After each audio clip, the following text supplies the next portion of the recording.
Viplala lood 7. peatükk. Lossis.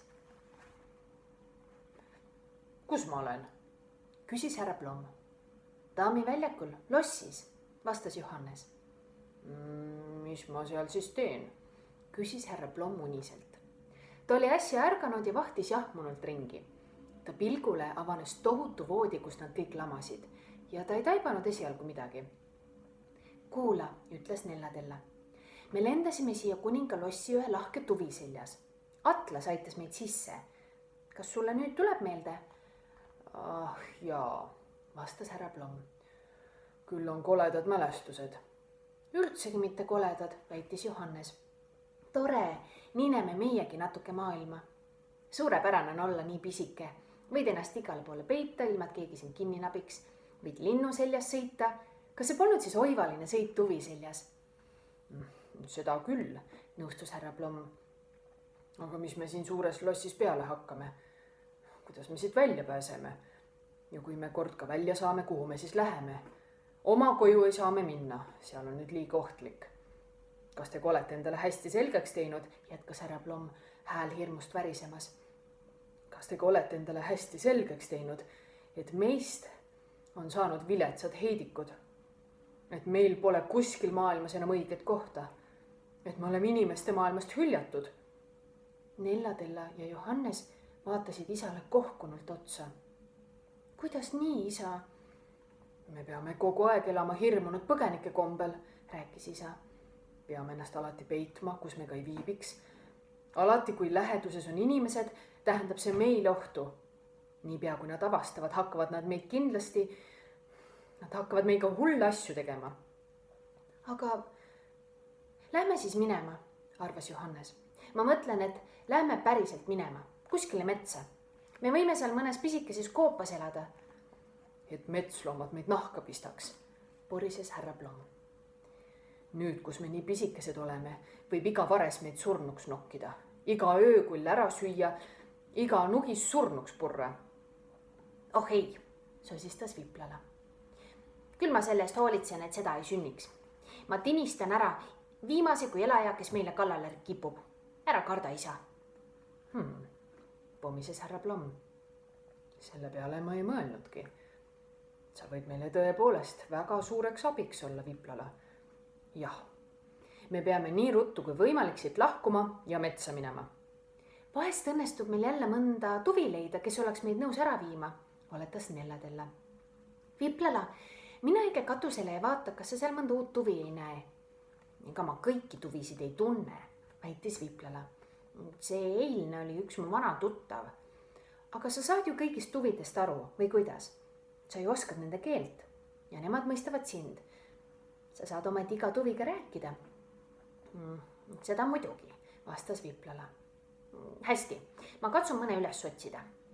Ta ronis kärmelt aknalauale ja lipsas välja katusele. Kõht on nii tühi, kaebas Johannes. Ja siin pole kindlasti midagi süüa. Mis? Muidugi mitte, vastas Nellatella. Aga me peame tingimata hommikust sööma. Ei tea, kas siin lossis ülepea ongi kedagi. Kas kuninganna on siin? Ei, vastas härra Plomm. Kuningannat siin pole. Tema tuleb siia ainult vahel harva. Aga küllap peab siin olema mõni majahoidja. Ma mõtlen isegi rohkem kui üks. Need elavad siin kogu aeg. Ainult ma ei kuule midagi. Aga teie? Nad kuulatasid. Oli surmvaikne. Üksnes tornikell hakkas kõrgel lossitornis veerand tundi lööma. Siin ma olen, hüüdis Viplala ja ronis läbi akna tuppa tagasi.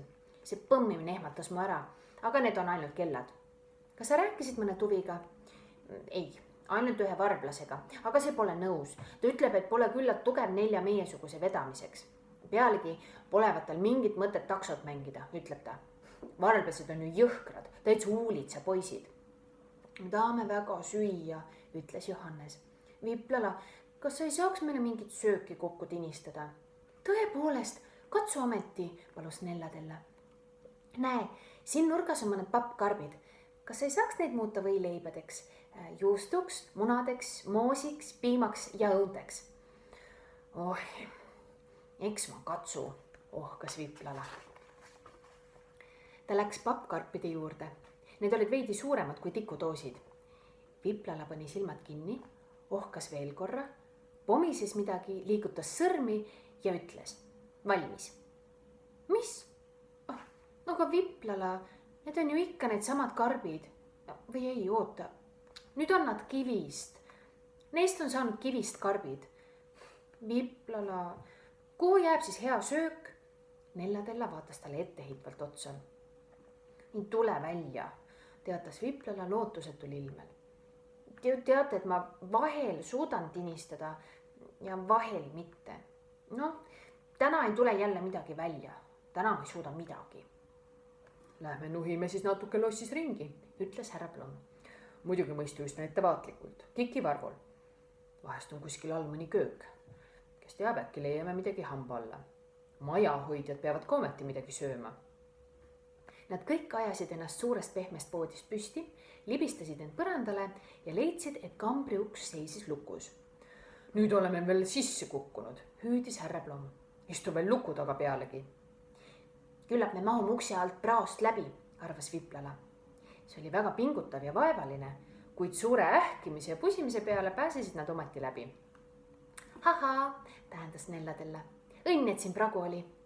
Minu arvates ei pea need lossis kuigivõrd puhtust. Mu pluus on tolmust pigimust. Ja teie olete ka parajalt räpased. Aga vaadake, trepp! Lapsed, olge trepil ettevaatlikud, manitses härra Blom. Tulge, sõidame õige mööda käsipuud, see on hoopis lihtsam kui astmelt astmele ronida. See oli imetore. Nad liuglesid tervelt 4 korrust mööda trepi käsipuud allapoole ja Johannes ning Nellatella kiljusid rõõmust, et nad nii kiiresti tuhisevad. Pst, siin käime hästi vaikselt, manitses härra Blom. Me oleme nüüd saalis. Kui uhke siin on, ütles Nellatella. Vaadake, igal pool seisavad marmorsambad ja laes on maalid. Vaadake ometi. Ma ei taha mingit marmorit ega mingit maale, kaebas Johannes. Ma tahaksin saada 1 muna ja 3 võileiba. Nad kõmpisid tükk aega läbi kuningalossi vägevate ruumide. Üsna ettevaatlikult hiilisid nad enamasti põrandaliistu veeres ega söandunud kuskil saali keskele minna. Mulle paistab, et see siin on kodanike saal, arvas härra Blom. Ta on ju üsna ilus, aga süüa ei leia siit päris kindlasti. Lähme õige edasi. Nad hiilisid teise ruumi, mis oli täis maale ja pildikesi. Äkitselt kostis nende kõrvu hüüe. Mis see on? Surmani ehmunult lõid nad silmad üles ning nägid üht meest enda poole tulevat. Mehel oli seljas vasknööpidega sinine kuub. Ta näis väärika muuseumi vahina. Neil oli üksainus silmapilk aega teda vaadata, sest järgmisel hetkel pöörasid nad välkkiirelt ringi ja sööstsid minema. Viplale tormas kõige ees. Angeri osavusega vupsas ta uksest välja ja teised järgnesid talle. Nad kuulsid, kuidas valvuri sammud marmorpõrandal nende kannol tulid.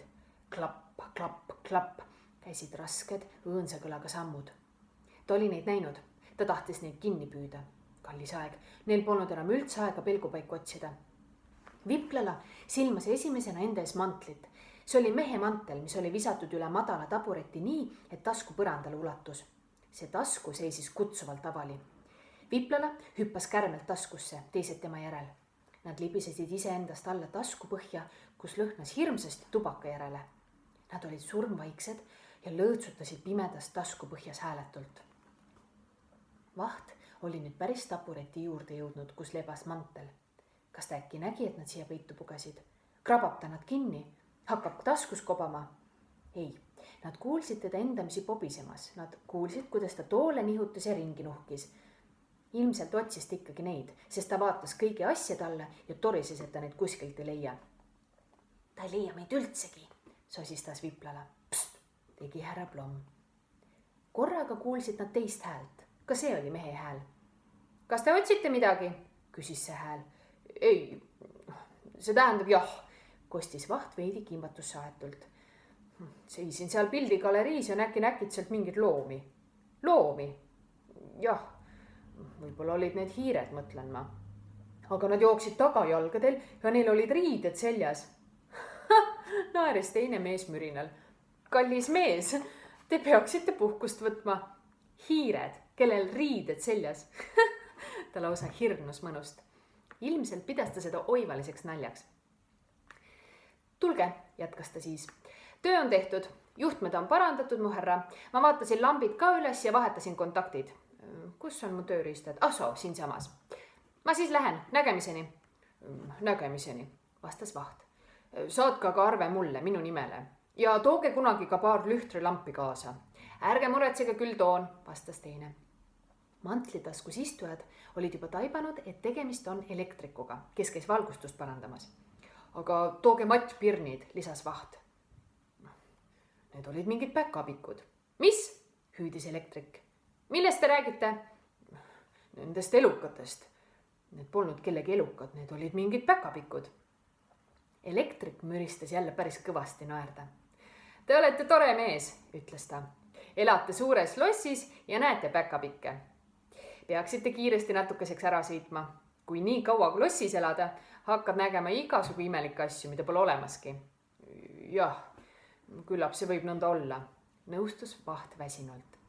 noh, nägemiseni siis, hüüdis elektrik. oleksin peaaegu mantli maha unustanud. ning korraga tundsid tillukesed olendid taskus, et nad tõsteti koos mantliga õhku.